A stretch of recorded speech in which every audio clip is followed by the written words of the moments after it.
Welcome to the latest edition of the Crude Report. This is a weekly podcast from Argus Media in which we try to illuminate some of the big issues in today's global crude oil markets. My name is James Gooder. I'm the VP for Crude in Europe and Africa. And I'm very pleased to welcome back to the podcast Michael Carolan, who's the editor of Argus Crude, based in London. Hi, Michael. How's it going? Very good. Happy to join, James. Well, it's good to have you with us. And the theme today is one that we've covered in some detail before, but there have been some new developments in the Brent story. So we thought it'd be an interesting time to revisit that because change is afoot and opinions are bubbling to the surface. Michael, maybe you can tell us what are the latest developments that we've heard about? BP released a statement last week. This was in response to a consultation launched by Platts and ICE earlier in the summer about how to save the Brent benchmark, either through the addition of WTI or Johan Sverdrup. And this is less of a proposal from BP. This was more of a detailed solution as to how WTI can be incorporated into the North Sea forward market, or the cash BFOE market, as it is sometimes known. Now, this has been a tricky issue for a while. Adding WTI into Dated Brent, the physical benchmark, is seen as fairly straightforward. Indeed, we've been running such a price since 2018. But adding it to the underlying forward market is far more complicated. There's always a concern that without loading programs at the US Gulf Coast, there's an unknowable and almost limitless supply of WTI going into the Brent complex. And this has the ability to swamp the market, massively boosting supplies in 1 month at the expense of another, for instance. BP's proposals are mostly centred on stopping that from happening. So there are lots of limits on where the crude should originate from and limits on which loading dates in a particular month will be eligible for nomination into a forward contract. But the fact remains that no loading programs exist, and even if they did, there's no guarantee those cargoes would come to Europe. So to an extent, the lack of clarity over the volumes of WTI affecting the Brent would remain. On the one hand, there are people that favour this kind of outcome, and at least BP has stepped up and provided a kind of outline for how it could work. I guess it will depend on how the rest of the market reacts, but just based on what we know at Argus from having modelled a price like this over the past couple of years or more, what do we think the effect would be on Brent of including WTI into the North Sea benchmark? Well, there's a couple of things. I mean, if the system works and BP of participation will help to make sure it does, then Brent as a complex would have the extra physical volumes it needs to continue. The forward market would match the benchmark and it would have the same grades underpinning it. But it would result in a lower dated Brent price and one that is dominated by WTI. As I said, we've been running a dated illustration, including WTI, since 2018, and that is very much the message we get from that. Yeah, interesting. So, the conversation has moved forward. There's a kind of detailed proposal on the table. I remember a month or two ago, Vitol publicly supporting an outcome like this without giving too much detail about how it might work. But has there been any market reaction to the current proposal from BP? Well, interesting. The only other detailed and public reaction we have to the Platts consultation is from Norway's Equinor. Now, Equinor is a company that actually supports the inclusion of WTI into Dated Brent with some caveats, but it is totally opposed to WTI's inclusion in the forward market. So in that sense, Equinor and BP's positions are opposed. Equinor argues that the lack of information regarding available volumes of WTI make it totally unsuitable.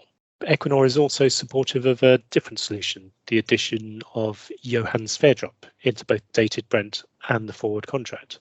Now, that's a far simpler solution. Johan Sverdrup has many similarities with the benchmark's other North Sea grades. It loads on a FOB basis in the North Sea with loading programs. But one thing it doesn't share is an API. Johan Sverdrup is far heavier than the other 5 grades. Although, as Equinor points out, its sulfur level is not dissimilar to the existing benchmark grade 40s. Equinor believes its quality difference can be overcome with the use of a quality premium system, which is already in use in the benchmark. BP, of course, disagrees and sees the quality difference as an insurmountable problem. Interesting, I think Equinor's response grasps the fundamental problem here of what should dated represent. If WTI is added, Brent will be a true global sweet benchmark, in Equinor's words. If Johan Sverdrup is added, Brent will be a true regional European benchmark. Until the market decides which of these it wants, there will continue to be disagreements, I think. Yeah, I think you're right. It's really just a question about the identity of the benchmark. What is it for and what does it represent?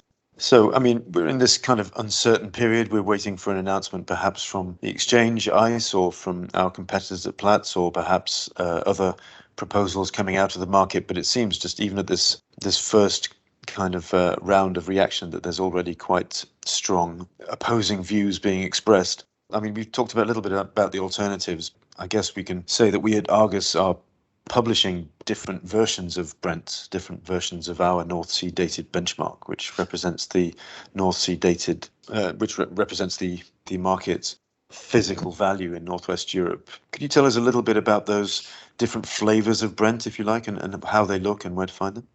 Yeah, absolutely. So we publish North Sea Dated as our main North Sea benchmark, and that is basically the equivalent of Dated Brent, and we've been publishing that for many years. We launched new North Sea Dated in 2018, which incorporates WTI, and as I said, that does result in a lower price, but you can track it quite clearly that WTI usually sets the price of new North Sea Dated, as it is a cheaper grade than the 5 existing grades when netted back to a virtual FOB North Sea. And earlier in the summer, we launched North Sea Dated plus JS, which, as the name suggests, is the 5 grades plus Johan Sverdrup with a quality adjustment similar to that used for the other grades. And you can see how that behaves. And so far, we've seen the North Sea Dated plus JS behaves pretty much the same as the original North Sea Dated benchmark, with it occasionally drops below it, but only by a few cents. And new North Sea Dated, as I said, can drop up to a dollar below it, depending on the economics.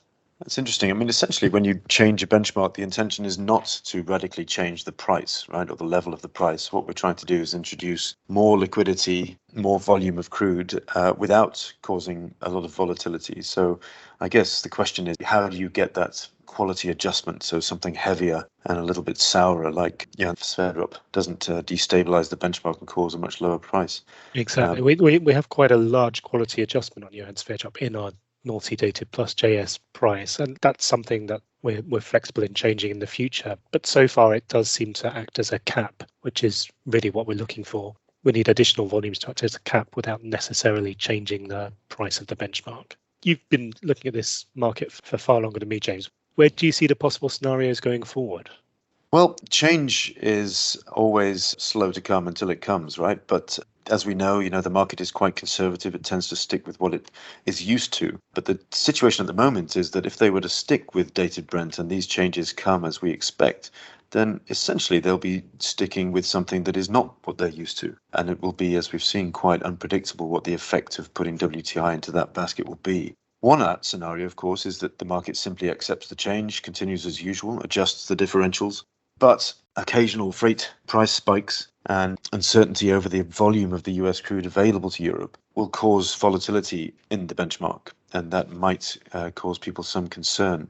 So that's one possible outcome. Another, given the strength of opposition amongst some people, some companies that we've heard, is that the market will fragment.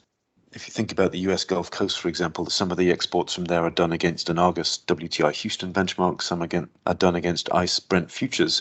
There's no particular rule that in a given location only one benchmark can prevail, though that does usually tend to be the case. But if the market were to fragment, you could find some people using a Brent with WTI, other people sticking with something that they're more used to, perhaps an Argus North Sea dated or an Argus North Sea dated with Johan Sverdrup.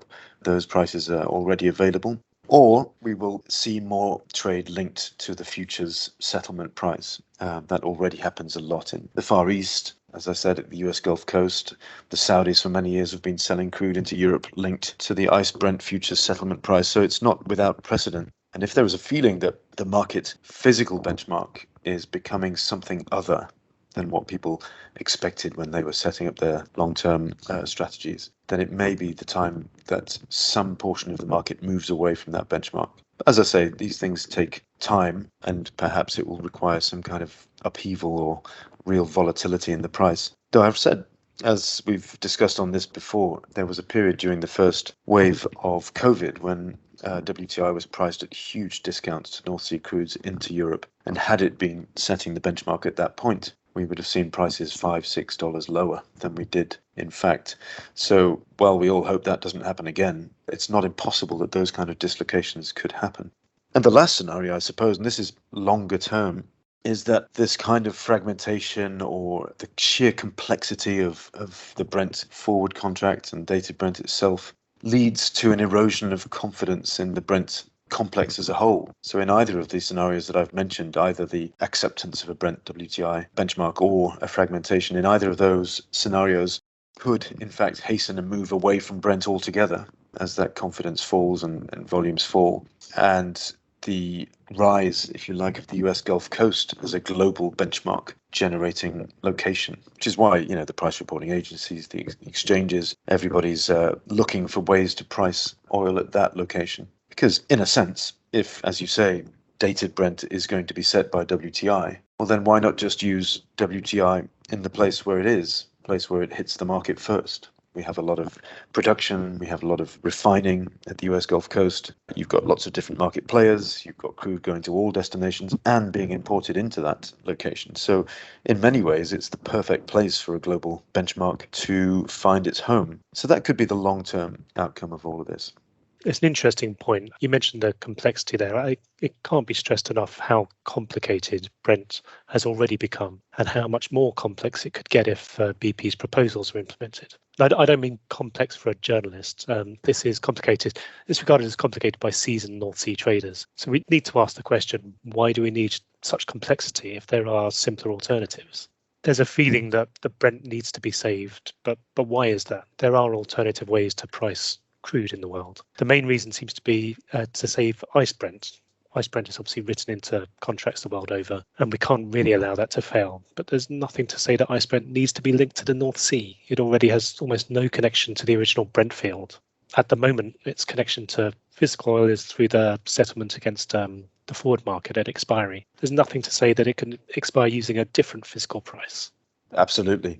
And in fact, one of the parts of the BP proposal was that if the inclusion of WTI works, then perhaps Brent itself could be dropped from the benchmark and Forties. So in a sense, you would have Brent without Brent, setting Brent, which doesn't really bode well for a long-term balancing price for global oil. Exactly. Yeah, interesting. So, I mean, there is underlying all this discussion, as you say, there are two ways of looking at it. One is, well, we're trying to save Brent, and the other is we're trying to find a good price for global crude oil. And I guess putting WTI into Brent is simply an admission that WTI is already the global benchmark in many important ways. I mean, for all the reasons at the Gulf Coast that I've mentioned, but it's also arriving in Europe, arriving in Asia, and affecting both of those markets. So perhaps why not simplify matters and just remove the middleman and do your benchmarking at the US Gulf Coast? Exactly. Well, it's an interesting, interesting outcome. As I say, I think it'll be a while before that comes to pass, but it seems that this is a step along that road. As ever, we'll be following with interest. If anybody's interested in understanding how these different scenarios will play out, well, we're covering all of this, of course, in the Argus Crude Report and the Argus Global Markets, the edition that just came out on Friday the 10th, I believe, was a good overview of all of this. So if anyone wants to have a look at this, do look at that. As I say, we are tracking these possible different Brents with prices published every day on page 6 of the Argus Crude Report, so you can follow it there and see what the future may look like. So we'll wrap up there. Thanks very much, Michael, for joining us. Thank you. Always a pleasure. It's great to have you with us. Thanks very much to everybody for listening to this edition, and indeed any edition of the Crude Report. It's great to be able to share these thoughts, and always good to get feedback from our listeners. We'll catch up with you again soon. I think the next broadcast will cover interesting developments at the US West Coast, so don't miss that. In the meantime, take care. See you soon.